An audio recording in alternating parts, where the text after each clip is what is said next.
आज 7 अप्रैल 2016 गुरुवार का दिवस है और हरिहर आश्रम के साप्ताहिक कार्यक्रम में आप सबका स्वागत है। हम विज्ञान भैरव की धारणाओं का अध्ययन करते आ रहे हैं और विज्ञान भैरव की पिछले वक्त तक हमने 10 धारणाओं का अध्ययन पूरा कर लिया था और ये जो धारणा क्रमांक 11 है इसको भी कुछ हद तक हमने समझने का प्रयास किया था। तो हम इसको फिर से समझें कि 11वीं धारणा कपालांतर मनोन्यस्य तिष्ठन मीलित लोचन, ये धारणा कहती है कि हम शांत चित्त होकर बैठ जाएं और अपना ध्यान अपनी खोपड़ी के भीतरी हिस्से में, अपने कपाल के भीतर आंखें बंद करके दृढ़तापूर्वक स्थिर करें। जब हम इस प्रकार से दृढ़तापूर्वक अपना ध्यान कपाल के भीतरी हिस्से में स्थिर करते हैं तो जो सर्वोच्च जानने योग्य है वो अच्छे से जान लिया जाता है। इसी धारणा कहते हैं जो जानने लायक है, जो संसार में जानने लायक मात्र चेतना है या शिव। अब यहाँ पर इसकी एक छोटी सी व्याख्या अंतर भी है, व्याख्यांतर। कपाल का मतलब क से शक्ति और पाल या पालक से शिव भी लिया जाता है। इस तरह कपाल का मतलब होगा शिव शक्ति सायुज्य, है ना, जहाँ शिव और शक्ति दोनों आपस में मिल जाते हैं। तो इस तरह जब हम शिव और शक्ति पर संयुक्त रूप से अपना ध्यान केंद्रित करते हैं और दृढ़तापूर्वक उन्मलित नेत्रों से जब इस सायुज्य पर ध्यान करते हैं तो जो सर्वोच्च जानने योग्य है वो जान लिया जाता है। अब यहाँ पर हम थोड़ी सी इसको विस्तार से समझ लें कि शिव शक्ति सायुज्य क्या है। जब शिव महेश्वर अपने अव्यक्त रूप में होता है उस समय ये संसार पूरा उसके अंदर समाया हुआ है, उसमें संसार अभी अव्यक्त स्थिति है। और जब वो पूर्ण शांत ब्रह्म होता है उस वक्त मात्र वो आनंद रूप होता है। उस समय शिव और शक्ति में कोई भेद नहीं होता। जो वो है अस्तित्व रूप, वो अस्तित्व को ही प्रकाश कहता है। जैसे हम बोलेंगे किताब प्रकाशित हो गई, तो प्रकाशित होने का मतलब है कि वो अस्तित्व में आ गई। तो जब प्रकाश से हम तात्पर्य निकालते हैं तो प्रकाश का मतलब होता है अस्तित्व, और वही प्रकाश शिव स्वरूप है। और दूसरा पाल यानी पालक, ये भी शिव का ही नाम है। क से हम शक्ति का मतलब लेते हैं। यहाँ शक्ति विमर्श, जब वो अकेला था और कुछ भी नहीं था, जब दो नहीं थे, यानी न अंतरिक्ष था, न समय था, न ब्रह्मांड था, वो अव्यक्त रूप में सब उसके भीतर मौजूद था। उस समय शिव और शक्ति में अभेद था। और जब शिव और शक्ति ब्रह्मांड बनाने के लिए प्रस्तुत हुए तो सबसे पहले परमेश्वर ने अंतर विमर्श किया। अंतर्विमर्श होता है अपने भीतर झांकना। हम भी विमर्श करते हैं, और पाते हैं कि मैं कौन हूँ।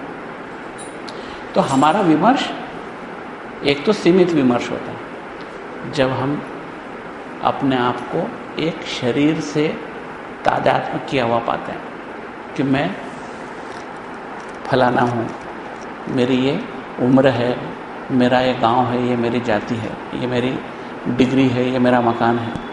तो हम अपने आप का परिचय उस शारीरिक तादात्म्य से देते हैं। ये हमारा सीमित अहंता का परिचय है। लेकिन जब हम अपने वास्तविक परिचय पर निगाह करते हैं, अंदर की तरफ विमर्श करते हैं, तो हम पाते हैं कि हमारा शरीर भी हमारा नहीं है, ये बुद्धि, ये मकान, जमीन तो दूर की बात है, ये शरीर भी हमारा नहीं है। तब वो विमर्श उच्चतर स्तर पर उठता जाता है और हम जीव से ईश्वर के स्तर पर उठ जाते हैं, और इसको बोलते हैं ईश्वर चेतना। जब हम समझ लेते हैं, इसका बोध हो जाता है कि हम ये शरीर भी नहीं है, मन बुद्धि ये भी हमारे अपने नहीं है, ये तो खाली ऐसे औजार हैं जो हम इस संसार में काम चलाने के लिए हमको दिए गए हैं। जैसे कोई युद्ध पे जाए, उसको बंदूक दे दी जाए, उसको एक ड्रेस दे दी जाए, उसको कुछ दूरबीन दे दी जाए, तो ये उसका वास्तविक परिचय नहीं है। ऐसे ही ये हम संसार में आए हैं तो हमको कुछ औजार दिए गए हैं जिनके द्वारा हम इस संसार का काम चलाते हैं। वो है करण। करण यानी औजार, उपकरण। करण यानी इंद्रियां जो हमको मिली। आँख कि भाई देखो, कान यानी भाई सुनो, नाक सूंघो, चमड़ी से छुओ, जुबान से चखो, ये हमारी ज्ञानेंद्रियां। और फिर कर्मेंद्रियां कि हम कुछ करें। ये एक खेल का हिस्सा है, सांसारिक खेल का हिस्सा है। तो ये जब विमर्श होता है तो इस विमर्श को जो कहते हैं वही शक्ति है। जब परमेश्वर का विमर्श होता है कि मैं कौन हूँ, जब वो ये सोचता है, जब तक वो बिल्कुल नहीं सोचता, आनंद में मग्न रहता है, शिव शक्ति अभिन्न है। इसको ऐसे समझें कि हम कहते हैं एक सिक्के के दो पहलू होते हैं, एक है शिव, एक है शक्ति। लेकिन हम इस सिक्के को जब सोचें कि ये गला दें और उसका एक डला बना दें, तो उसमें फिर एक पहलू भी दिखाई नहीं देगा। एक गोल डला बन गया, उसमें कोई पहलू नहीं है। उसमें भी दोनों पहलू हैं। जब हम उसको सिक्के का रूप देंगे तो वो दोनों पहलू हैं, लेकिन अभी तो वो दोनों पहलू एक में हो गए हैं, वो अलग नहीं है। ऐसे ही शिव और शक्ति समुच्चय रूप में अभिन्न है। जब वो संसार बनाने के लिए उद्यत होते हैं तो शिव आत्मविमर्श करते हैं। जब वो आत्मविमर्श करते हैं तो विमर्श शक्ति ही शक्ति है। तो सबसे पहले जो शक्ति का स्वरूप प्रकट होता है वो विमर्श रूप में होता है। विमर्श का मतलब होता है पराशक्ति या स्वातंत्र शक्ति। विमर्श का मतलब होता है अपने भीतर झांकना, और अपने भीतर झांकने की जो शक्ति है वो पराशक्ति है। सर्वोच्च शक्ति शिव के पास जो निर्बाध है, जिसके ऊपर कोई अंकुश लगा नहीं सकता, क्योंकि सारे अंकुश भी शक्तिशाली होते हैं और वो शक्ति भी उसी शक्ति से उधार लेते हैं। तो कोई भी अपने उद्गम का विरोध नहीं कर सकता। जैसे कोई प्रकाश ऐसा नहीं है जो सूर्य को प्रकाशित कर दे, क्योंकि वो सारे प्रकाश उसी सूर्य से उधार लिए हुए हैं। ये सूर्य का प्रकाश आप जानते हो कि ये बिजली का भी प्रकाश है, वहीं से उधार आया है। क्योंकि आप कहोगे नहीं ये तो बिजली जल रही है, लेकिन ये बिजली का प्रकाश आया कहाँ से? इसका अगर हम उसी को अनुसंधान बोलते, पीछे पीछे खोजते चले जाएं कि ये कहाँ से होगा, तो वह हाइड्रो इलेक्ट्रिसिटी से आया। हाइड्रो इलेक्ट्रिसिटी कैसे आई भाई? बरसात के पानी से। बरसात कैसे हुई? बादलों से। बादल कहाँ से आए? समुद्र से। बादल क्यों उठे समुद्र से? सूर्य की किरणों से। यानी कुल मिला के शक्ति का स्रोत, सांसारिक शक्ति का स्रोत सूर्य चला जाता है। ऐसे ही समस्त ऊर्जा का स्रोत संसार की, ब्रह्मांड की समस्त ऊर्जा का स्रोत वही पराशक्ति है जो शिव की विमर्श शक्ति है। तो इस संसार में हम इन दोनों को अलग देख सकते हैं, हालांकि अलग है नहीं। जैसे एक दीपक और उसका प्रकाश, सूर्य और उसकी ऊर्जा, शक्कर उसकी मिठास, इनके हम नाम अलग दे सकते हैं, लेकिन मिठास के बगैर कोई शक्कर हो नहीं सकती। इसलिए ये दोनों संयुक्त ही हैं, लेकिन जब हम उनको संसार में देखते हैं तो भिन्न रूप दिखाई देते हैं कि संसार है और ये भगवान है। संसार शक्ति रूप है और ईश्वर प्रकाश रूप है। इसलिए प्रकाश और विमर्श रूप। विमर्श क्या है? उस प्रकाश की अंतर चेतना, उसकी जागरूकता कि मैं कौन हूँ, बस ये बात विमर्श कहलाती है। जब कहूँ मैं कौन हूँ, मैं जानता हूँ, यह विमर्श है।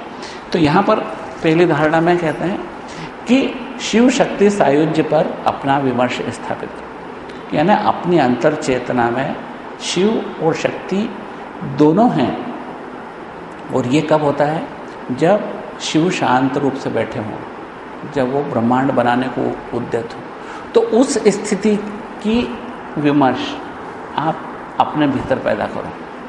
कपाल का यही मतलब होता है, क यानी शक्ति, पाल यानी शिव, और इन दोनों के संयुक्त स्वरूप का चिंतन। सांसारिक दृष्टिकोण से अगर जो आदमी निचले स्तर से भी शुरू करेगा तो वो शिव और शक्ति के स्वरूप का चिंतन करेगा कि शिव और स्वरूप के उसने जो मंदिर देखे हैं उसकी कल्पना करेगा। लेकिन जो योगी है वो ये देखेगा कि संसार और संसार को बनाने वाला वो संयुक्त है, वो एक है, और वो उसका चिंतन करेगा। तब वो ब्रह्मांड पूरा उस चेतना के प्रकाश से प्रकाशित होगा। जब हम कहेंगे ब्रह्मांड में और ब्रह्मांड को बनाने वाले में कोई फर्क नहीं, जैसे अपन कितनी बार बात कर चुके हैं कि परमेश्वर ने अपने आप को विश्व रूप में प्रकट किया, तो उस का उल्टा चिंतन है। जब उसने, शिव ने प्रकट किया, जब अपने आप को एक से अनेक करा, अब हम इस अनेक में उस एक के दर्शन करते हैं। ये हमारा उल्टा चिंतन है। सीधे सीधे एक बात, हमेशा एक सिद्धांत है कि परमेश्वर ने जिस विधि से, जिस राह से संसार को बनाया, योगी उसी राह में उल्टी दिशा में चलता है और वहां पहुंच जाता है जिसने बनाया। बहुत सीधी सीधी सी बात है। हम भी ऐसा ही करते हैं, संसार में भी हम कई बार ऐसा ही करते हैं। किसी ने मेरा मकान देखा, बोला यार किसने बनाया, कौन से इंजीनियर ने बनवाया, बहुत अच्छा बनाया। हमने उसका पता दे दिया, वो वहाँ चला गया। इस तरह उसने उस आदमी को खोज लिया। इसी तरह से हम इस संसार को देख के इस संसार को बनाने वाले तक पहुँच सकते हैं। लेकिन रास्ता कौन सा होगा? एकदम उल्टा। परमेश्वर ने स्वयं से संसार बनाया, अब हम संसार से परमेश्वर तक पहुँचने का रास्ता ढूंढेंगे, तो इसको उल्टी दिशा में जाना पड़ेगा। इसी का नाम अनुसंधित्सा है। अनुसंधित्सा यानी हमको अपने स्रोत का अनुसंधान करना, हम कहाँ से चले थे उसका अनुसंधान करना। तो ये कपालांतर मनोन्यस्य, ये जो पहली धारणा आज के लिए ली है, 11वीं धारणा, तो वो अपने भीतर या तो हमारे अपने कपाल में अपना चिंतन दृढ़ता से स्थिर करें, या क और पाल के रूप में शिव शक्ति सायुज्य को अपने भीतर अपने विमर्श में चिंतन करें, तो सर्वोच्च ज्ञातव्य जान लिया जाता है। ऐसा कहते हैं कि सर्वोच्च जो जानने योग्य है वो शिव है और वही जान लिया जाता है। दूसरा है मध्य नाड़ी मध्य संस्था से होने वाला शुरू, जो अपन ने आज का जो 12वां रखा, मध्य नाड़ी मध्य संस्था 20 सूत्राभरूपया।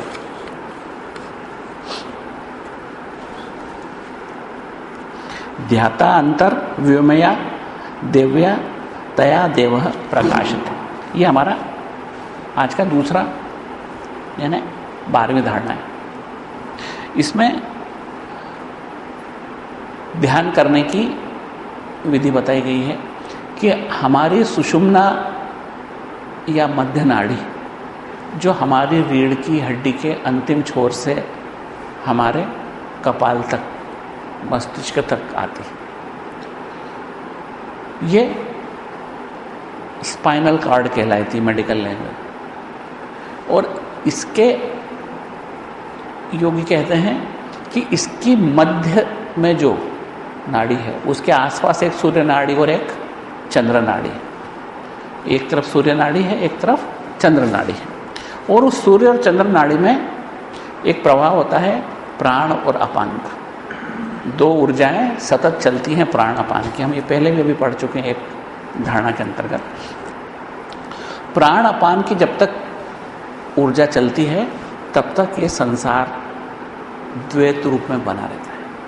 इस संसार में हमारी दृष्टि अद्वैत नहीं हो पाती। लेकिन जब ये प्राण और अपान की ऊर्जा थमती है तब सुषुम्ना नाड़ी के बीचली भाग के अंदर हमारे कहते हैं कि प्राण और अपान थकते हैं, तब उदान की क्रिया शुरू होती है। उदान क्या है? जो हमारे स्पाइनल कॉर्ड में ऊर्जा का ऊपर जो बहाव होता है स्नायु तंत्र में, उसको उदान वायु बोलते हैं। तो प्राण और अपान जब थमते हैं तब उदान चालू होता है। जैसे हम कहें ना किसी बस के अंदर दुर्घटना हो गई तो जब जो सामान्य दरवाजे बंद होते थे इमरजेंसी गेट को हम तब खोलते हैं कि भैया अब ये दरवाजे बंद है तब ये दरवाज़ा खुलेगा। अगर आपके घर में खिड़की है तो खिड़की में से कूद के तो नहीं जाओगे आप, लेकिन जब मुख्य द्वार बंद होगा नहीं खुल रहा है तो आप खिड़की में से बाहर जाओगे। इस तरह हम जब प्राण और उदान को रोकते हैं तो ये नया मार्ग खुलता है। हमको ये मार्ग खोलना हमारा मतलब का है, ये कर्तव्य है हमारा, ये हमारी ज़रूरत है कि हम इस मार्ग को खोलें। इसलिए जब हम इस पर ध्यान करते हैं, किस पर? मध्य नाड़ी पर। और मध्य नाड़ी को कैसे ध्यान करते हैं कि जैसे कमल की डंडी है, ऐसी पतली है मध्य नाड़ी और उसके भीतर व्योम है। व्योम यानी खाली अंतरिक्ष, जैसे उसमें सुई चली जाए आर पार, ऐसा एक अंतरिक्ष है। एक प्रकार से कह सकते हैं सरणी है। सरणी यानी चैनल। जिसे एक पाइप होता है, उस पाइप में अगर आप नीचे से कुछ दवाई डालो तो ऊपर चली जाएगी, ऊपर से डालो तो नीचे चली जाएगी, इसको चैनल बोलते हैं। तो ऐसी एक सरणी है या एक चैनल है जिस मध्य नाड़ी के आंतरिक भाग में, यानी उसके केंद्र में, यानी एक तो मध्य नाड़ी पहले केंद्र में, उसके भी केंद्र में, यानी केंद्र के भी केंद्र में एक रास्ता है जो गुप्त है, बंद है। उस रास्ते को खोलना है तो हमको उस सरणी के भीतरी भाग में ध्यान केंद्रित करना होता है। हम शांत चित्त बैठ जाते हैं और सबसे पहले मध्य नाड़ी पर ध्यान करते हैं, फिर मध्य नाड़ी के भी मध्य में ध्यान करते हैं कि उसके अंदर जो व्योम है, जो खाली स्पेस, उस पर ध्यान करते हैं। जैसे ही ये ध्यान प्रगाढ़ होता चला जाता है वैसे ही आसपास की चंद्र और सूर्य नाड़ियों में प्राण और अपान का धीमे धीमे धीमे धीमे व्यवहार थम जाता है। और दोनों जैसे ही थमती हैं तो इसके अंदर कुंडलिनी ऊपर उठने लगती है। जब ये ऊपर उठती है तो रास्ता खुलता चला जाता है और ये खुलते खुलते हमारी कहाँ पहुँच जाती है? शिखांत पर। शिखांत यानी हम जहाँ अपनी चोटी लगते हैं हिंदू लोग, उसके अंतिम छोर पर, या इसी को हम द्वादशांत भी बोलते हैं, इसको मूर्धांत भी बोलते हैं, इसको मुष्टित्रय भी बोलते हैं, जैसे पिछली बार पर बात। तो इस तरह वो जो सर्वोच्च स्थान है हमारा, जिसको ब्रह्मरंध्र कहते हैं, वहाँ तक ये कुंडलिनी पहुँच जाती है और वहाँ पहुँचकर विलीन हो जाती है। लेकिन जब ये कुंडलिनी इस तरह ऊपर उठती है तो साधक को आत्मबोध होता है, साधक को अपने वास्तविक स्वरूप का परिचय मिलता है।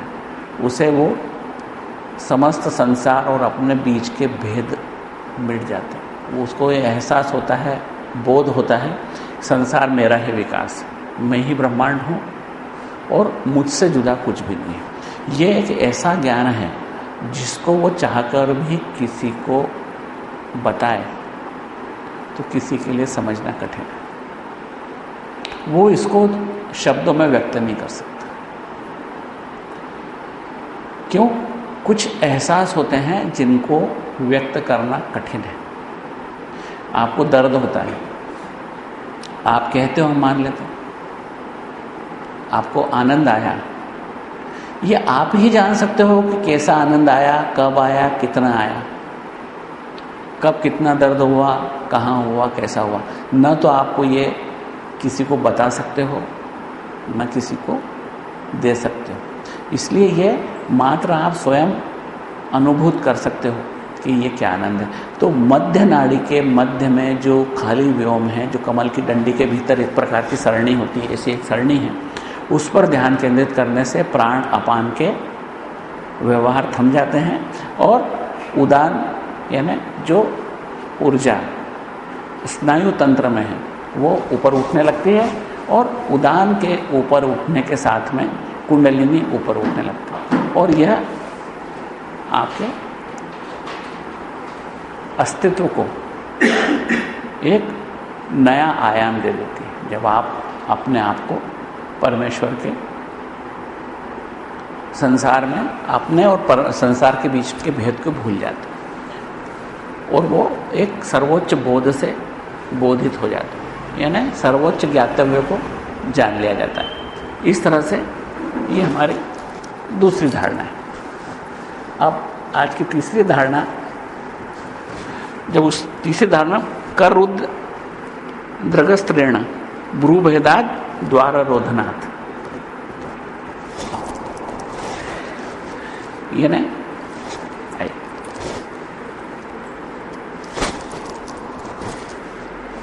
ये तीसरी धारणा है। ये प्रत्येक धारणा हमको शिवानुभूति के लिए या भैरव अभिव्यक्ति के लिए प्रेरित करती है या उस दिशा में हमको ले जाती है। हमें जो धारणा रुच जाएगी उस धारणा पर हम टिक जाएंगे। वो धारणा हमारे लिए रोज के ध्यान का तरीका बन जाएगी, क्योंकि ध्यान करने की यहाँ पर 112 विधियाँ दी हुई हैं। अभी अपन ये 13वीं विधि पढ़ रहे हैं कि जब हम कर रुद्र द्रगस्त्रेण, यानी इसका उन्होंने ऐसा वर्णन किया है कि हमारे यहाँ पर एक स्नायु की ग्रंथि होती है दोनों भौहों के बीच में। उस स्नायु की ग्रंथि में कैद एक ऊर्जा होती है। हम इसको पहले भी पढ़ चुके हैं कि ये ऊर्जा प्राण को प्राण बनाए रखती है और संसार की जो चेतना है उसको मिलने नहीं देती, प्राण को अलग रखती है। और सबसे पहले जो चैतन्य था उसने ब्रह्मांड बनाने की प्रक्रिया में सबसे पहले क्या बनाया था? प्राण बनाया। एक कहा जाता है हर योग की किताब में कि प्राक संवित प्राणे परिणित, यानी सबसे पहले संवित ने अपने आप को प्राण के रूप में ढाला, यानी प्राण सबसे पहले बना। तो क्या था ये प्राण? वास्तव में क्या था? संवित, और वो बन गया एक प्राण और वो एक जीव के अंदर स्थापित हो गया। इसको प्राण बनाए रखने के लिए एक यहाँ एक ऊर्जा है जो उस प्राण को प्राण बनाए रखती। वो ऊर्जा हमारे दोनों भौहों के बीच में भ्रूमध्य स्थान बोलते हैं उसको, भ्रूमध्य, इस जगह पर वो स्थिर होती। हिंदू लोग यहाँ पर टीका लगाते हैं। उसके पीछे भी कुछ तर्क ऐसा ही है कि उस को हम यहाँ सेतु बनाते हैं। हम चाहते हैं कि हमारे जीवन में जब हम प्राण त्यागें उस समय हमारा प्राण इस विश्व चैतन्य से एक हो जाए। हम इस सेतु को जिंदा रखना चाहते हैं हमेशा, कि वो एक सेतु है जिसको पार करते ही प्राण चैतन्य हो जाएगा। तो यहाँ पर वो कहते हैं कि इस प्राण को विश्व चेतना में बदलने के लिए आप जीते जी ऐसा कर सकते हो कि प्राण को जब विश्व चेतना में आप बदलना चाहो तो सबसे पहले कहते हैं कि दो विधियां हैं, इसी के दो एक्सप्लेनेशन हैं। लक्ष्मण जी महाराज ने कुछ अलग बताया है और योग की अन्य किताबों में कुछ अलग बताया है, लेकिन दोनों का मकसद एक ही है कि हम इसका भेदन करें, इस ग्रंथि का भेदन करें, मतलब इसको खोल दें, इस ग्रंथि को। उसको खोलने के लिए योग की जो विधि बताई है, एक कर रुद्र द्रगस्त्रेण।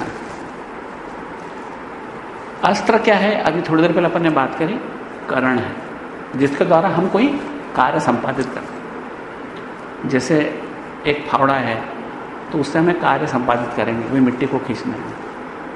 या झाड़ू है, वो भी एक करण है जिसके द्वारा हम सफाई का कार्य करेंगे।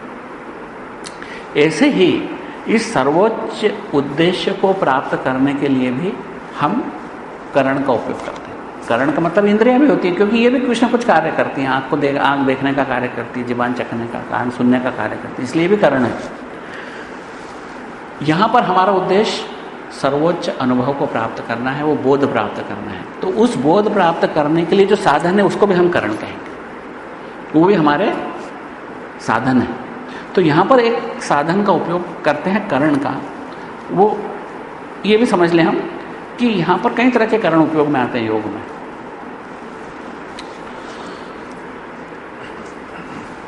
जैसे हम मुद्रा, हम विशिष्ट रूप से शरीर का विन्यास करते हैं, या आसन, जो विशिष्ट तरह से आसन पे बैठते हैं, ये भी करण है। क्योंकि वो आसन अपने आप में कुछ नहीं है, वो मुद्रा अपने आप में कुछ नहीं है, लेकिन वो सर्वोच्च अनुभव को प्राप्त करने में सहायक है, इसलिए वो भी करण कहलाती है। कोई मुद्रा भी करण कहलाती है। इस तरह यहाँ पर हम करण की बात करते हैं तो कर रुद्र द्रगस्त्रेण, हम क्या करते हैं, इसमें हाथ को करण की तरह उपयोग करते हैं। यहाँ पर अपने दोनों हाथ की 10 उंगलियों को करण की तरह उपयोग करते हैं। ये करण की तरह उपयोग कैसे करते हैं?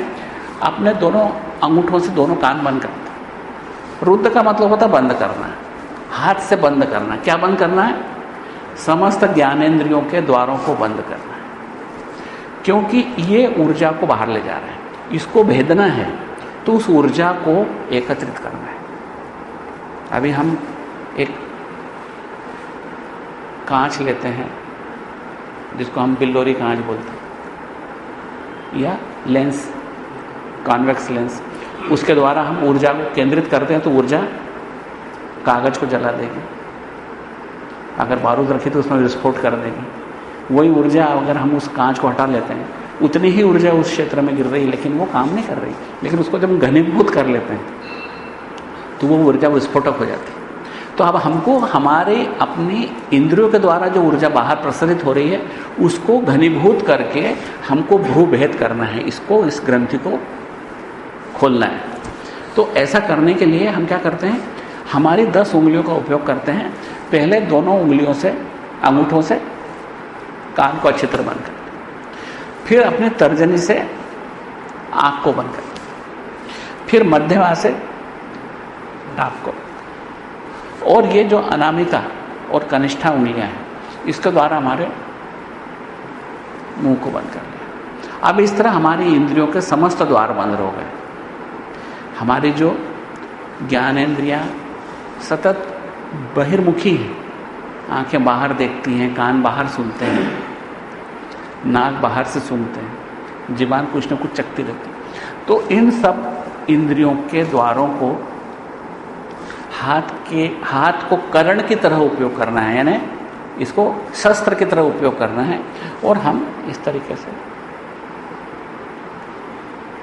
बंद कर लेते हैं। 10 उंगली के द्वारा ये समस्त इंद्रियों के द्वारों को बंद कर लेते हैं। इसका नाम है कर रुद्र द्रगस्त्रेण। अब इसके आगे भ्रूभेदात द्वार रोधनात्, इन तरह द्वारों को रोधने से, बंद करने से भ्रूभेद होता है। भ्रूभेद होता है ना, ये ग्रंथि खुल जाती है। इसके आगे वो कहते हैं दृष्टे बिंदु क्रमालीनम तन्मध्य परमास्थिति। ऐसा करने से जब ये भ्रूभेद होता है तो हमको एक बिंदु दिखाई देता है, और उस बिंदु पर हम उसको बिंदु को मानसिक रूप से पकड़ लेते हैं और लगत उस बिंदु पर ध्यान केंद्रित करते हैं। ये बिंदु वही ऊर्जा है जो यहाँ पर कैद है। जैसे ही वो खुलती है, वो ऊर्जा, हमारे प्राण की ऊर्जा यहाँ पर कैद थी, वो खुल जाती है। जैसे ही वो खुलती है, वो एक ज्वलंत बिंदु के रूप में आपके नज़रों को दिखाई देगी। नज़रें बंद है, इसलिए अंदर हमको ऊर्जा दिखाई देगी। बाहर से आंखें बंद है, लेकिन वो ऊर्जा फिर भी दिखाई देगी, क्योंकि अंदर देखने के लिए इन आंखों की जरूरत नहीं है, वो हमारे बोध दृष्टि में दिखाई देंगे। जब ये ऊर्जा ऐसे दिखाई देती है तो योगी उस पर गंभीरता से, दृढ़ता से उसको पकड़ लेता है और उसी बिंदु पर ध्यान केंद्रित करता है। जब उस पर वो ध्यान केंद्रित करता है तो धीमे धीमे धीमे धीमे वो बिंदु विलीन हो जाता है और विलीन होकर पूरे ब्रह्मांड में फैल जाता है। क्या हुआ? ये आपका प्राण, उसकी शक्ति से वो प्राण और ये विश्व चेतना दोनों के बीच में एक गठान थी। जैसे गुब्बारे को आप गठान बांध देते हो तो उसके अंदर की वायु रुद्ध हो जाती है, और जैसे उस गठान को अगर आप खोल दोगे तो गुब्बारे की वायु बिना देर किए वापस वायुमंडल की वायु से एक हो जाती है। इसलिए ये एक गांठ थी, जिस गांठ से आपका शरीर के अंदर की ऊर्जा कैद थी एक प्राण के रूप में, और वो प्राण और ब्रह्मांड की समस्त ऊर्जा के बीच में एक सेतु है जो रास्ता बंद था। हमारे अंदर प्राण और बाहर चैतन्य ऊर्जा, उन दोनों के बीच का जब हम सेतु बंधन खोल देते हैं, भूभेद हो जाता है, उस समय समस्त ब्रह्मांड की ऊर्जा, यानी इस ब्रह्मांड का चैतन्य और हमारे प्राण की ऊर्जा, दोनों के बीच का भेद समाप्त हो जाता है। जैसे ही ये भेद समाप्त हो जाता है, तत्क्षण भैरव अभिव्यक्ति होती है, यानी उसी समय भैरव का स्वरूप प्रकट हो जाता है। भैरव यानी शिव का स्वरूप उसी समय प्रकट हो जाता है। इसलिए 5 स्तर है। द्वार रोधन जैसे अपने बात करें, ये द्वार रोधन हो गया, और उसके बाद में हमारा चिंतन अंतर्मुखी, यहाँ पर ध्यान केंद्रित करना। और जब हम यहाँ पर ध्यान केंद्रित करते हैं तो हमें एक बिंदु दिखाई देता है, उस बिंदु पर गहनता से, दृढ़ता से, स्थिर चित्तता से निर्विचार होकर ध्यान उसी पर केंद्रित करते हैं। जब उस पर ध्यान केंद्रित करते हैं तो वो बिंदु धीरे धीरे विलीन होकर पूरे ब्रह्मांड में ये बिल्कुल दिखाई देगा। आपको जितनी समय ये रोक सकेंगे आप आपकी श्वास को, उतने ही समय तक ये प्रयोग कर पाएंगे। आपको लोग 1 मिनट, 2 मिनट, 3 मिनट तक अभ्यास कर लेते हैं, और वो समय पर्याप्त है आपके लिए वो बहुत प्राप्त करने के लिए ना। जब आपकी ये ध्यान रखना कि जब आपकी दृढ़ता से अंतर्मुखी ध्यान होता है, श्वास की गति बहुत कम होती चली जाती है। आप चलो किसी भी चीज़ पर बहुत गहराई से ध्यान करो, पूरा इतना से गहरे से ध्यान करो कि अपना मन इधर नहीं भटके, आप पाओगे कि आप थोड़ी देर के लिए सांस लेने ही भूल जाओगे, श्वास की गति रुकती चली जाएगी। इसी को बोलते हैं प्राण और अपान की गति का रुकना। और जैसे प्राण अपान की गति रुकती है, प्राण अपान की गति यहाँ चलती है, और चलाती कौन है? सूर्य नाड़ी और चंद्र नाड़ी। और उन दोनों में वो गति जैसे ही रुकती है,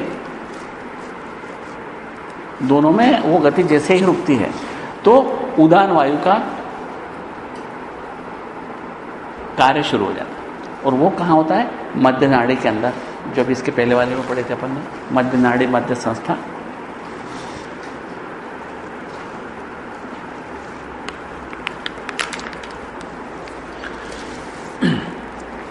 तो इसके 5 स्तर हैं। द्वार रोधन, भ्रूभेद,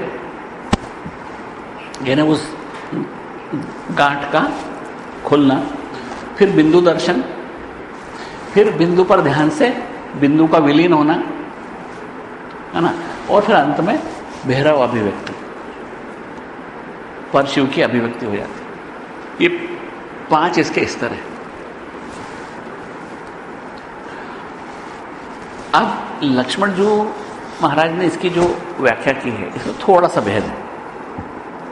वो कहते हैं, इसमें लिखा भ्रू भेदात, यानी भ्रू भेद के बाद में कर रुद्र दृगस्त्रेण, वो कहते हैं कि पहले इस पर ध्यान लगत करो, आप शांत चित्त आंख मिच के बैठ जाओ, सबसे पहले इस पर ध्यान करो।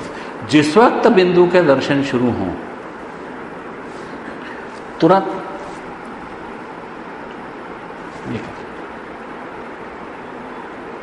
तब वो बिंदु के दर्शन होंगे आपको यहाँ पर, और जैसे ही आप इन सब एनर्जी को रोकेंगे तब उसका विस्फोट हो जाएगा और वो पूरे ब्रह्मांड में फैल जाएगा। ये लक्ष्मण जी महाराज का कहना है। दोनों तरह से बात एक ही है, करने की विधि में थोड़ा सा अंतर है कि पहले हम यहाँ ध्यान करेंगे और बिंदु दर्शन के बाद में ये करण का उपयोग करेंगे, समस्त इंद्रियों के द्वारों को रोकने का उपयोग करेंगे।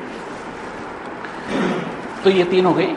एक तो कपालांतर मनोन्यस्य, यानी अपने मस्तिष्क के भीतर, खोपड़ी के भीतर क यानी शक्ति, पाल यानी शिव, दोनों के संयुक्त स्वरूप का यानी इस ब्रह्मांड का चिंतन करेंगे कि ब्रह्मांड उसी का संयुक्त स्वरूप है। पूरा ब्रह्मांड जो दृश्य ब्रह्म है वो समस्त शक्ति है और उसको उसका केंद्र जहाँ से वो निकला है वो शिव है। उन दोनों का संयुक्त स्वरूप में जब हम चिंतन करते हैं तो ये सर्वोच्च ज्ञातव्य को जानने के लिए पर्याप्त है। दूसरा मध्य नाड़ी बाध्य संस्था, जो हमारी मध्य नाड़ी पर ध्यान केंद्रित करने से आसपास जो सूर्य नाड़ी चंद्र नाड़ी में जो बहाव है वो रुक जाता है। तब मध्य नाड़ी जो कि चुपचाप पड़ी है, सामान्य जीव के जीवन में वो मध्य नाड़ी चुपचाप पड़ी है।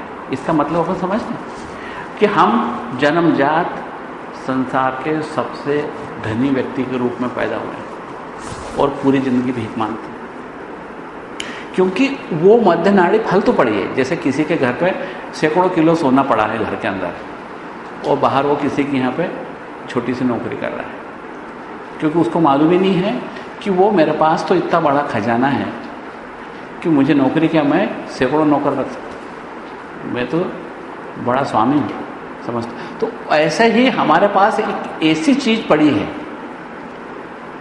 जो संसार के स्वामी के पास ही हो सकती है। वो है मध्य नाड़ी का जो चैनल है, सरणी है, मध्य नाड़ी की सरणी, वो सरणी ऐसी बंद पड़ी है। जैसे एक ट्यूब आपस में चिपक गई हो और अंदर का उसका जो खाली जगह है वो अवरुद्ध है। जैसे प्लास्टिक की बहुत नरम रेशम की ट्यूब हो और वो दब जाएगी, अंदर का रास्ता बंद पड़ा। ये बंद रास्ता सैकड़ों जन्मों तक बंद पड़ा रहे। लेकिन अगर आप उस पर चिंतन करें, ध्यान करें, मध्य नाड़ी हमारे आधार से लेके यहाँ तक, मस्तिष्क तक, खोपड़ी तक, रीढ़ की हड्डी के मध्य में चलती है, उसके भी मध्य में यानी मध्य नाड़ी के भी मध्य में जब हम चिंतन करें तो वो मध्य सरणी खुलेगी। कैसे खुलेगी कि जब तक प्राण और अपान का प्रवाह चलता रहेगा तब तक संसार का प्रवाह चलता रहेगा। ये प्रवाह रुका, वो कुछ क्षण भर के लिए भी रुका तो मध्य नाड़ी का रास्ता खुलने लगेगा, कुंडलिनी उसी में से ऊपर चलने लगेगी और उसका रास्ता फिर कोई नहीं रोक सकता। कुंडली बीच में शक्ति चक्र हैं, मूलाधार, स्वादिष्ठान, मणिपूरक, हृदय चक्र, अनाहत। तो इन सब चक्रों को भेदते हुए सीधे सीधे को ऊपर आ जाएगी। जब ये भेदेगी तो आपका रास्ता, वो चैनल, वो सरणी खुल जाएगी। तीसरा अभी आप ने बताया कर रुद्र दृगस्त्रेण, हाथों के द्वारा 10 उंगलियों को आप अस्त्र की तरह यूज़ करो, उनका उपयोग करो और उसके द्वारा हम अपने भैरव स्वरूपता को प्राप्त कर सकते हैं। अब इसका अगला है धामांतः क्षोभ संभूता सूक्ष्माग्नि तिलकाकृतिम बिंदु शिखांते हृदय लयांते ध्यातो लय। ये हमारी अगली धारणा है, 14वीं धारणा है। ये धारणा ये भी बड़ी विशिष्ट है। इसमें एक शब्द है धामांत।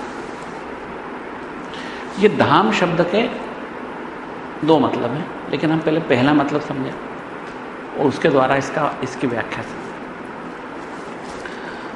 जब हम अपने नेत्रों को बंद करते हैं और नेत्रों पर एक दबाव डालते हैं तो हमको प्रकाश दिखाई देता है। ये एक मेडिकल फैक्ट है। हमारे जो रेटिना है वो प्रकाश के द्वारा उत्तेजित होता है तो हमको उस प्रकाश का एहसास होता है। लेकिन अगर हम इसको दबाव के द्वारा भी उत्तेजित करें तो भी प्रकाश का ही एहसास होगा, क्योंकि उसकी संवेदना खाली प्रकाश के प्रति है। जो रेटिना है आँख का, उसकी संवेदना मात्र प्रकाश के प्रति। उसकी संवेदना साउंड के या ध्वनि के प्रति नहीं है, उसकी संवेदना किसी स्वाद के प्रति भी नहीं है, उसकी संवेदना किसी स्पर्श के प्रति भी नहीं है। लेकिन रेटिना जो है उसकी संवेदना मात्र प्रकाश के प्रति है। तो वो जब भी उत्तेजित होता है तो प्रकाश का एहसास देता है। सामान्यतः सबसे अच्छा वो प्रकाश से ही उत्तेजित होता है, प्रकाश के द्वारा उत्तेजित होता है और प्रकाश का एहसास देता है। लेकिन अगर आप आँख बंद करके उस पर दबाव भी बनाओगे तो आपको प्रकाश के गोले दिखाई देंगे। सामान्यतः जब उंगली से आप दबाते हैं तो आपको एक तिलक के आकार का प्रकाश दिखाई देगा। जो आकार आप दबाने वाली वस्तु का है वैसा ही हमको आकार दिखाई देगा। तो हम इस मेडिकल फैक्ट का, इस सत्य का उपयोग करते हुए एक ध्यान की विधि यहाँ पर बताई गई कि जब हम अपने नेत्र को बंद करते हैं उस पर दबाव डालते हैं तो उससे हमको एक प्रकाश दिखाई देता है। उसको ही यहाँ पर तेज या धाम के नाम से कहा गया। वो प्रकाश पर हम ध्यान करते हैं। पर कैसे ध्यान करते हैं? उस प्रकाश को अपने मन ही मन भीतर ले जाकर यहाँ पर स्थापित कर देते हैं, शिखांत पर स्थापित कर देते हैं, ब्रह्मरंध्र पर स्थापित कर देते हैं और उस प्रकाश पर वहाँ पर ले जाकर उस पर ध्यान करते हैं। कुछ योगी उसको प्रकाश को अपने हृदय पर ले जाकर ध्यान करते हैं। ये दो स्थान है जहाँ पर आप उसको ले जाकर ध्यान कर सकते हैं। अपनी अंतर चेतना में मन ही मन उस प्रकाश को यहाँ पर स्थापित कर सकते हैं या ब्रह्मरंध्र में स्थापित कर सकते हैं और इस पर ध्यान करते हैं। इस पर ध्यान करने से जिसे कहते हैं कि जो सर्वोच्च ज्ञातव्य है वो ज्ञात हो जाएगा। यहाँ शिव कहते हैं कि शिव पार्वती संवाद के रूप में पार्वती जी ने विधियाँ पूछी थी कि आपका स्वरूप कैसे जाना जाए। तो उन्होंने कोई लेक्चर नहीं दिया कि मेरा स्वरूप ऐसे जाना जाए, कि मेरे को स्वरूप को जानने के लिए तुमको ये किताब पढ़ना पड़ेगी। तंत्र का यही फर्क है। जैसे आपको घोड़े को जानना है तो उसके बारे में खूब सारी किताबें ले आओ, घोड़े कैसे होते हैं, क्या होते हैं, उसकी एक टांग होती है, पूंछ होती है, क्या खाते हैं, कब सोते हैं, कितनी आयु होती है, सब देखो। और दूसरा तंत्र की विधि है कि घोड़े को ले आओ सीधे सामने, भले हमको नहीं मालूम हो कि इसका नाम पूंछ है लेकिन हम समझ जाएंगे कि ये क्या है। हमको भले नहीं मालूम हो कि टांग बोलते हैं इसको, कि घोड़े की आवाज़ को हिनहिनाना बोलते हैं, हो सकता है हमको नहीं मालूम हो, लेकिन हम हिनहिनाहट क्या है हम समझ जाएंगे। हम घोड़े को अच्छी तरह समझ जाएंगे, चाहे हमको उसकी टर्मिनोलॉजी नहीं मालूम हो, चाहे उसकी व्याकरण नहीं मालूम हो, लेकिन हम घोड़ा क्या है समझ जाएंगे। वो हमारे सामने क्या खाएगा, हम क्या देंगे और क्या नहीं खाएगा, हम समझ जाएंगे कि वो भोजन क्या करता है। हम घोड़े को पाल लेंगे तो घोड़े के बारे में सब कुछ जान जाएंगे बिना किसी किताब को पढ़े। यही तंत्र की विधि है और विज्ञान भैरव यही करता है। विज्ञान भैरव की विधियाँ नॉन राशनल है। ये विधियाँ नॉन राशनल है। हमने 3 शब्द पढ़े थे, राशनल, इर्राशनल, नॉन राशनल। राशनल वो है संसार का ज्ञान क्रमबद्ध। जैसे आपको डॉक्टर बनना है तो पहले शरीर विज्ञान पढ़ो, फिर उसके बारे में पढ़ो कैसे काम करता है, फिर उसमें बीमारियां क्या क्या होती हैं, वो क्यों होती हैं, उसके बारे में पढ़ो, वो कैसे ठीक कर सकते। क्रमबद्ध तरीके से आप पढ़ सकते। चाहे इंजीनियर बनो तो क्रमबद्ध तरीके से आगे बढ़ोगे। आप अगर कोई व्यवसाय भी बनोगे तो क्रमबद्ध तरीके से अपना ज्ञान अर्जित करोगे, तब कहेंगे हम अनुभवी हैं, हमको ये अनुभव मिल गया। तो उस अनुभव को प्राप्त करने की प्रक्रिया में एक क्रम है। आपको चित्र बनाना है तो पहले कैनवास लाओगे, फिर रंग लाओगे, फिर रंग को डुबाओगे, फिर चित्र बनाओगे। आप ऐसा तो उल्टा नहीं कर सकते कि पहले चित्र बना लें, रंग कर ले आएंगे। और अगर कोई ऐसी बात करता है तो हम क्या बोलेंगे? इर्राशनल है, शेख चिल्ली की बातें करता है, जो बेतरतीब बातें करता है। ऐसा कैसे कर सकता है? वो इर्राशनल है। लेकिन एक तीसरा शब्द है नॉन राशनल, जो समग्र है, उसमें क्रमबद्धता की जरूरत ही नहीं है, क्योंकि क्रम की जरूरत तब है जो समय से बंधा है। जो 2001 में पहली क्लास पास करी तो 2002 में दूसरी क्लास पास कर सकता। ऐसा नहीं कर सकता कि पहले दूसरी बाद। क्यों? कि वो समय से बंधा है। हम जीव समस्त समय के अधीन हैं, माया के क्षेत्र में, इसलिए हम समय से बंधे हैं। इसलिए हमको जो ज्ञान मिलेगा वो क्रमबद्ध ही मिलेगा। और अगर हम इस क्रमबद्धता की बात नहीं करते हैं तो हम कहते हैं बेवकूफ़ है या पागल है, इसका दिमाग खराब हो गया, क्योंकि इर्राशनल बातें कर रहा है, बेसिर पैर की बातें कर रहा है। लेकिन सांसारिक ज्ञान जो तर्क सम्मत है, दूसरा ज्ञान जो तर्क सम्मत नहीं है, बेतरतीब है, लेकिन जो तीसरा ज्ञान है वो तर्क से परे है, वो समग्र है। वो एक साथ, जैसे मान लो एक कल्पना करें कि डॉक्टर बनना है, शक्तिपात हुआ और एक साथ डॉक्टर बन गया। उसको कोई क्रम में नहीं, वो पहली क्लास में भर्ती नहीं हुआ, दूसरे में भर्ती नहीं हुआ, कोई उसने प्री मेडिकल एग्जामिनेशन नहीं दी, उसने कोई क्रमबद्ध तरीके से शरीर विज्ञान को नहीं पढ़ा, और बस क्षण भर में वो डॉक्टर बन गया। तो ये क्या है? ये शिव का ज्ञान ऐसे ही है। शिव का ज्ञान प्राप्त करने के लिए किसी क्रम की आवश्यकता नहीं है, किसी विधि की आवश्यकता है, लेकिन किसी क्रम की आवश्यकता नहीं। तो हम उसी ज्ञान की बात करते हैं, वो यहाँ पर आता है। वो किसी क्रम का मोहताज नहीं है, किसी क्रम की उसमें कोई जरूरत नहीं है। तो परमेश्वर शिव, चूंकि वो महाकाल है, काल उनके बाद पैदा हुआ, क्योंकि वो अकाल हैं, क्योंकि वो काल से बंधे हुए नहीं हैं, इसलिए हम उनको यहाँ पर अक्रम बोलते हैं। आपने कुंडलिनी में पढ़ी थी, अक्रम कुंडलिनी और क्रम कुंडलिनी। ऐसे वो अक्रम है, किसी भी क्रम के बंधन से मुक्त है। इसलिए जो हमको विधियां हैं दी गई हैं, वो विधियां किसी क्रमबद्ध ज्ञान के बारे में नहीं है। नहीं तो फिर आप बोलोगे कि ये सिर पैर की बातें बता रहे हैं। कभी बोलते हैं आंख पे दबाव डालो, बोले कान में उंगली डालो। इससे क्या होगा? एक कुतर्की व्यक्ति के सामने आप जब ये बात करेंगे तो उसके जहन में नहीं जाने वाली। क्यों नहीं जाने वाली? क्योंकि वो तंत्र की विधि से अपरिचित है, वो नहीं जानता।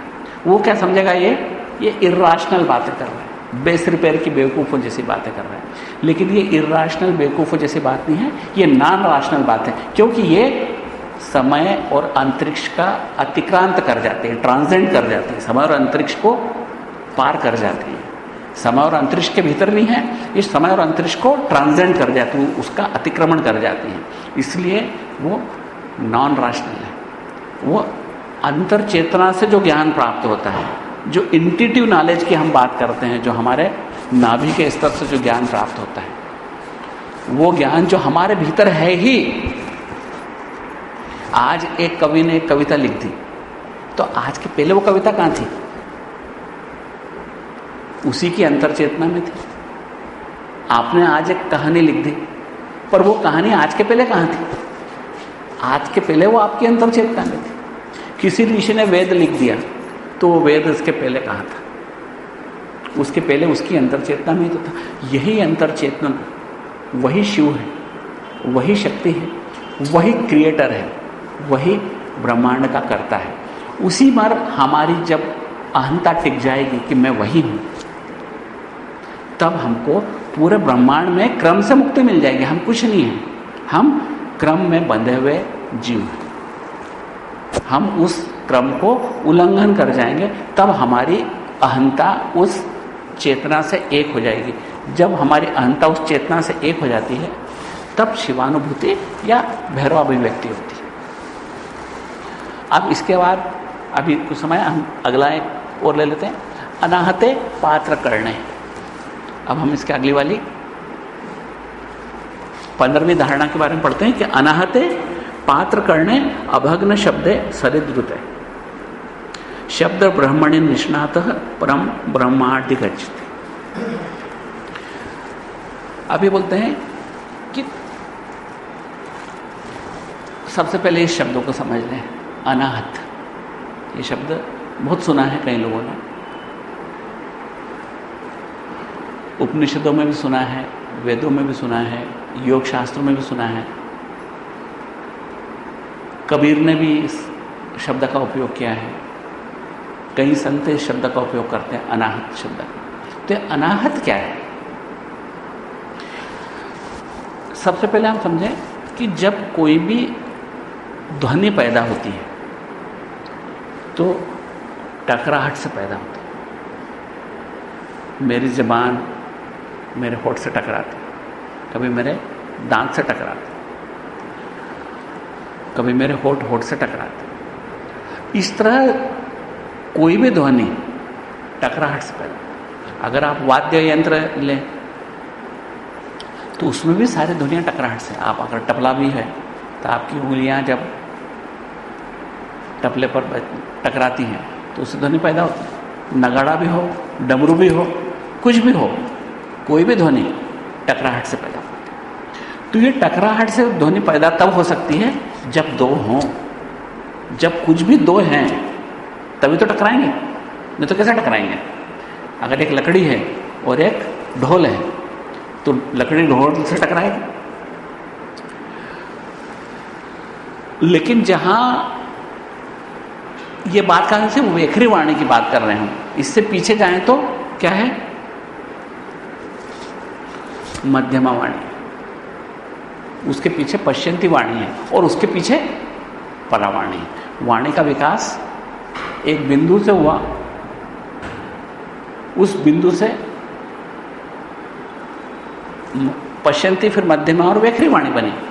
तो इस वेखरी वाणी को हम समझ लें 1 मिनट में, उसके बाद समझ में आएगी ये वाली बात।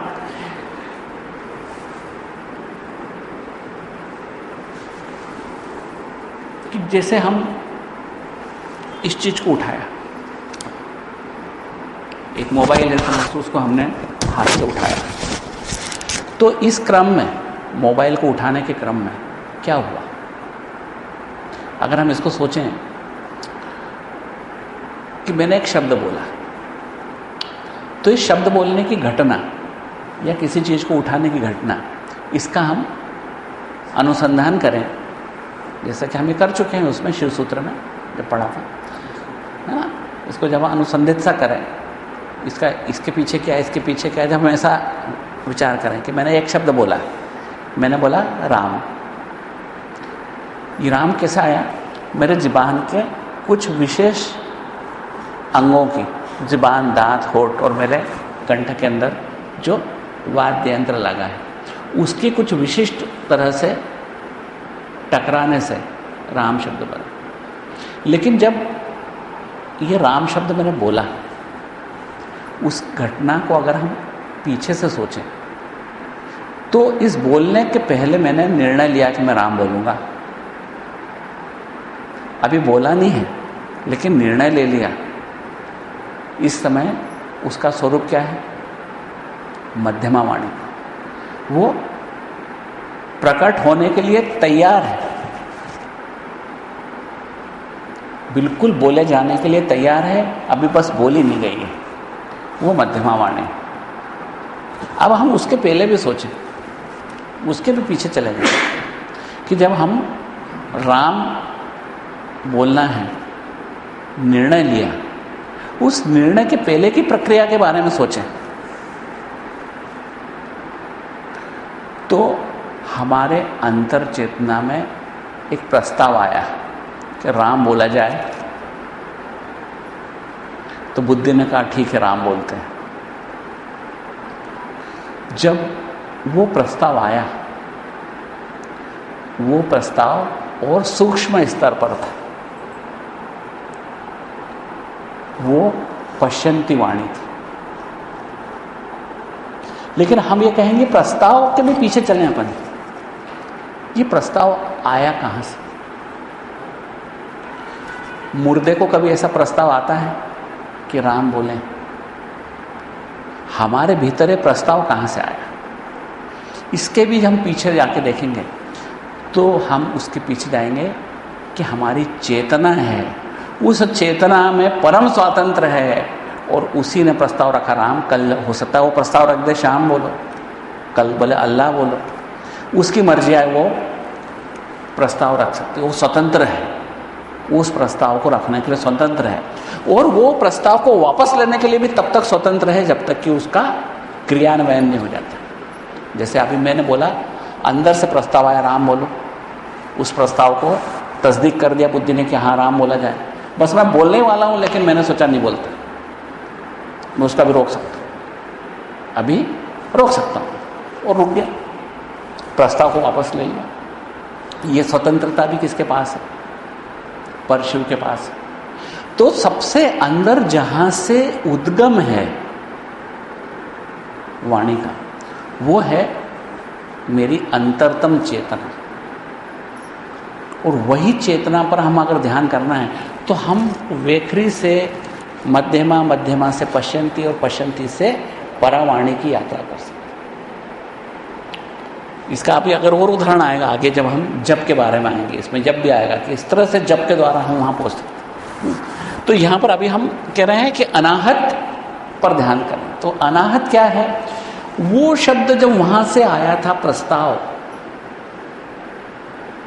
वो अनाहत आया था। वो शब्द तो हमारे जीवन से निकला आहत से, लेकिन जो अंदर से प्रस्ताव आया था, क्या वो किसी टकराहट से आया था? वहाँ पर टकराने के लिए दो चीज़ें है ही नहीं। टकराएंगी तब जब दो चीज़ें, जब दो है ही नहीं तो टकराएंगे कौन? शिव अपने आप में अकेला है और उसने इस ब्रह्मांड को बनाया, तो उसके अंदर क्या है? पूरा ब्रह्मांड छिपा है। सारी किताबें, तुम कह दो करोड़ों किताबें हैं, वो सब किताबें उसके अंदर छिपी हैं, क्योंकि वहीं से तो निकली है। एक अभी बातें करी अपन ने, एक कवि ने जब तक कविता नहीं लिखी कहाँ थी उसकी चेतना? जब तक कि ब्रह्मांड नहीं बना था वो ब्रह्मांड कहाँ था? शिव की चेतना। और ये जितने ब्रह्मांड में जितने शब्द बोले जाते हैं, शब्द लिखे जाते हैं, जितनी कथाएं, जितनी किताबें लिखी जाती हैं, या जितने जीवनियाँ हैं या हम जीवन को जी रहे हैं, ये सब कहाँ से आए? ये कहाँ थी? हमारे पहले, मेरे जन्म के पहले मैं कहाँ था? वहीं उसी से सब कुछ निकल रहा है, उसी में सब समा रहा है। जैसे कि कृष्ण ने अपना जो वृहद रूप दिखाया था, वो खुद से ही सब उगल रहे थे और वो खुद में ही सब समा रहे थे। उनसे ही लोग निकल रहे थे और उन्हीं में समा रहे थे, और वो मुंह खोल के बैठे थे और सब कुछ उनमें समाता जा रहा था। इस तरह से ब्रह्मांड जो है उसी से निकला है। तो अनाहत वो शब्द है जिस शब्द में ब्रह्मांड के सारे शब्द छिपे हुए हैं, लेकिन वो कहाँ से है? वो अंतर चेतना में।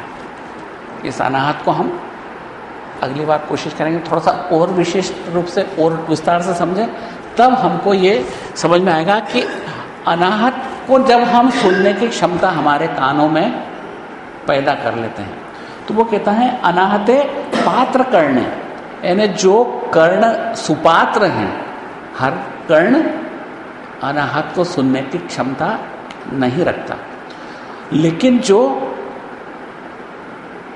प्रभु के अनुग्रह से, गुरु के अनुग्रह से या आत्म कृपा से इसके लिए सुपात्र हो गया है, वही इस शब्दों को सुन सकता है। अभग्न शब्द है, सरिद्रुत है, वह शब्द अभग्न है।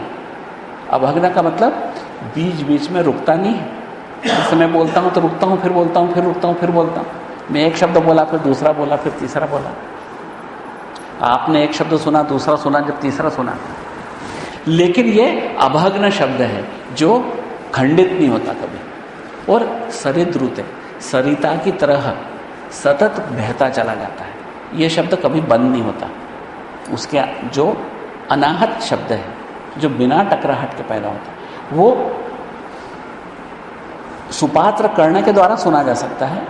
जो अभग्न शब्द है, जो खंडित शब्द नहीं है, जो समग्र शब्द है और वो सरिता के कलकलाहट की तरह सतत चल रहा है। सरिता अगर कल कल कल कल करके बहती है और आप वहाँ पर 10 मिनट आधा घंटा बैठो तो आप पाओगे कि वो कल कल कभी खंडित नहीं होती, बीच में रुकती नहीं, वो सतत चलती जाती है। ऐसे ही ये अनाहत शब्द जब सुपात्र कर्ण सुनता है तो उसको एक सतत सरिता के प्रवाह की तरह ये शब्द सुनाई देता है। और शब्द ब्रह्मण निष्णातः, जो शब्द ब्रह्म को सुनने में निष्णात है, निपुण है, कुशल है, या वो उसमें डूबा हुआ है, परम ब्रह्माधि गच्छति, वो परम ब्रह्म को प्राप्त होता है। यानी उसके लिए भैरव अभिव्यक्ति तत्क्षण हाजिर हो जाती है। अब इसके बारे में इसका थोड़ा और विश्लेषण अपन अगली बार पढ़ेंगे। इसको अपन अधूरा छोड़ देते हैं अभी। इसको बहुत इंटरेस्टिंग है और बहुत कीमती भी है ये, क्योंकि इसकी समझ विकसित करना हमारे लिए बहुत ज़रूरी है। क्योंकि हमारे लिए समझ विकसित करना जरूरी है, उसके बाद में समझ के बाद में उसका प्रयोग करना भी जरूरी है। खाली समझ से कुछ नहीं होगा, इसका प्रयोग करना जरूरी। क्योंकि हम अगर सतत इन विधियों का प्रयोग करें, इसीलिए हम आपको प्रिंटेड भी देते जा रहे हैं अपन, ताकि वो किसी ने नहीं लिया हो पिछली बार तो उपलब्ध है, वो ले सकते हैं, ताकि घर पर जाकर उसको पढ़ें भी, उस पर चिंतन भी करें और अपन आके 8:30 से 9 के बीच में उसको डिस्कस भी करें, ताकि संभव हो तो उसको हम अपने जेहन में उतार सकें, अपने जीवन में उतार सकें। ये बात अच्छी तरह समझ लें कि ये सारी विधियाँ जो हैं वो इंट्यूटिव नॉलेज यानी अस्तित्वगत ज्ञान को विकसित करने के लिए, जो ज्ञान अंदर है ही, वो बाहर से आने वाला ज्ञान इंट्यूटिव नहीं होता। बाहर से आने वाला ज्ञान संसारी होता है, अंदर से आने वाला ज्ञान इंट्यूटिव होता है। बाहर से आने वाला ज्ञान क्रमबद्ध होता है, राशनल होता है, अंदर से आने वाला नॉन राशनल होता है। अंदर से जो ज्ञान आता है वो इंट्यूटिव होता है, हमारा अस्तित्वगत ज्ञान है जो हमेशा से हमारे पास है ही, हम उसका उपयोग नहीं कर रहे थे, हमको उसका उपयोग करते आ जाता है, तो वो इंट्यूटिव नॉलेज बोध के रूप में हमको मिलता है। तो आज इतने।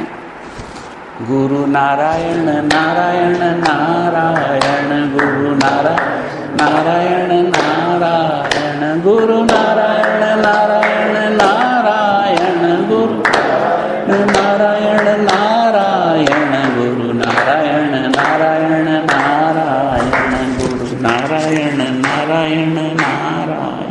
सद्गुरुदेव की जय, सखी सरकार की जय, करुणावतार की